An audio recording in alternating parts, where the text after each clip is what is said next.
Deri në vitet 1990 në kombëtarin Kuqezi, luani vetëm futbollistë që aktivizoheshin në kampionatin shqiptar, për arsye të vetë kuptueshme të asaj kohe.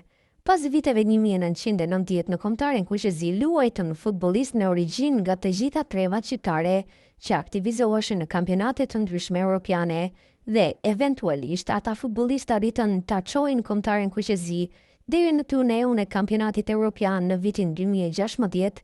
Madje, në qoftë se shtyllat e portës irlandeze do të ishin treguar më bujare ndaj gjuajtësve të futbollistëve gjerman, ne mund të ishim kualifikuar në mënyrë të tërthort, por më tej si të tretat në grupin ton kualifikues.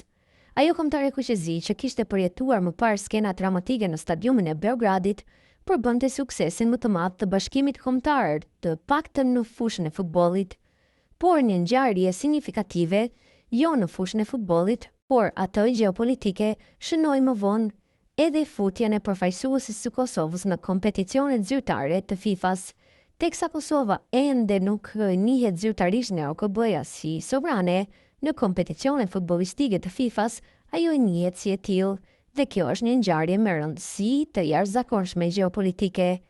Po, a kanë rëndësi tani sukseset futbollistike të përfaqësuesve së Kosovës para sukseseve të kombëtares Kuqezi?